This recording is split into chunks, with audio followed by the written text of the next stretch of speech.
ఆలేరు నియోజకం సంబంధించి యారుట మున్సిపాలిటీ అదేవిధంగా ఆలేరు మున్సిపాలిటీ రెండు కూడా ఈ ప్రజాప్రభుత్వం గౌరవ ముఖ్యమంత్రి రేవంత్ రెడ్డి గారి నేతృత్వంలో ఏదైతే సంక్షేమాలు అభివృద్ధి రెండు కళ్ళ లెక్క దూసుకుపోతున్నాం.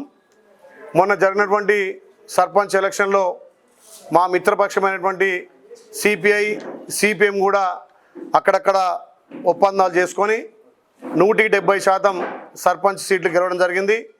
ఇప్పుడు యాదాద్రి భువనగిరి జిల్లాలో సంబంధించి 6 మున్సిపాలిటీలు యారుట 2, భువనగిరి 2, తుంగతుర్తి 1, మునుగోడు సంబంధించి 1, 6 మున్సిపాలిటీలో కాంగ్రెస్ జెండా ఎగిరే విధంగా పెద్ద భారీ మెజార్టీ తోటి ఈ 6 మున్సిపాలిటీలు గెలుచుకుంటామనే ధీమా వ్యక్తం చేస్తూ మాకు గతం నుంచి కూడా మా మిత్రపక్షమైనటువంటి సిపిఐ రాష్ట్ర నాయకులు గోద శ్రీరామ్ గారు, అదేవిధంగా కళ్యాణ్ కృష్ణ గారు, అదేవిధంగా బండి జంగమ్మ గారు, పెరిపోయిన పెంటయ్య గారు, అదేవిధంగా బంగారు గారు, ఇంకా టౌన్ సంబంధించి బబ్బూర్ శ్రీధర్ గారు, ఇంకా చాలామంది సిపిఐ నాయకులు గతంలో అధికారం లేనప్పుడే ఇక్కడ మేజర్గా ఎక్కువ సీట్లు గెలవడం జరిగింది. అయినా అప్పుడు అధికారం ఉన్నటువంటి TRS alias BRS party excessive సభ్యుల ద్వారా ఈ యారుట మున్సిపాలిటీని కైవసం చేసుకున్నారు. ఇప్పుడు ఈ ప్రజాప్రభుత్వం గౌరవ ముఖ్యమంత్రి రేవంత్ రెడ్డి గారి నేతృత్వంలో ప్రజాపాలన ద్వారా యారుటకు ఎక్కువ నిధులు ఇచ్చి ఈ మున్సిపాలిటీకి మొన్ననే 15 కోట్లు, ఆలేరు మున్సిపాలిటీకి 15 కోట్లు కూడా ఇచ్చి అభివృద్ధిలో దూసుకుపోతున్నాం. ముఖ్యంగా ఈ 2 ఏళ్ల ప్రజాప్రభుత్వం గౌరవ ముఖ్యమంత్రి పాలన ప్రజలందరూ కూడా అన్ని వర్గాలు సంతృప్తిగా ఉన్నాయి. కాబట్టి ఈ యాదాద్రి భువనగిరి జిల్లాకు సంబంధించి జిల్లా అధ్యక్షునిగా, ప్రభుత్వ విప్గా, ఆలేరు ఎమ్మెల్యేగా ప్రజలకు విజ్ఞప్తి చేస్తున్నా, అభివృద్ధికి పట్టం కట్టండి. అధికారంలో కాంగ్రెస్ పార్టీ ఉంది. గతంలో కేసీఆర్ అనేది గాడిద గడ్డేసి ఆవుకు పాలు వింటొద్దు అనేది, మరి ఇలా తెలంగాణలో ప్రజాప్రభుత్వం ఉంది, కాంగ్రెస్ ప్రభుత్వం ఉంది. ఇలా మున్సిపాలిటీలు అభివృద్ధి కావాలంటే తప్పకుండా కాంగ్రెస్ పార్టీకి ఓటేయాలి.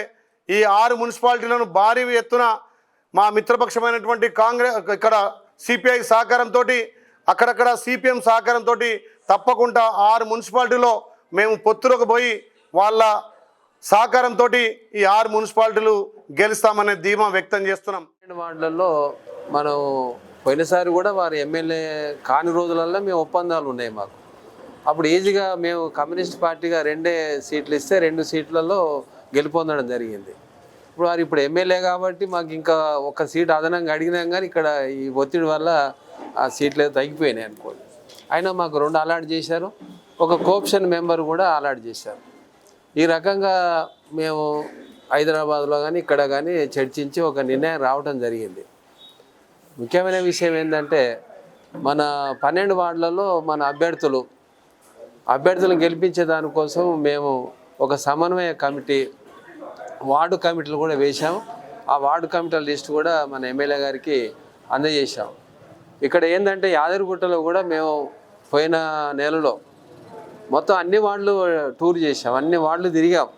ఊరికైనా అట్లా తిరగకుండా అన్ని వార్డులలో ఉన్న సమస్యలు ఏంటి అసలు ప్రభుత్వ దృష్టికి తీసుకురావడానికి ఆ సమస్యలన్నీ ఒక డిమాండ్గా దాని 184 సమస్యలు మామూలు కాదు, దాదాపు 200 ఉంటాయి, కానీ 184 డిమాండ్స్ ఉన్నాయి. అందులో ఆ 184 డిమాండ్స్ అమలు చేయాలని మన ఎమ్మెల్యే గారు కూడా మేము విజ్ఞప్తి చేశాం.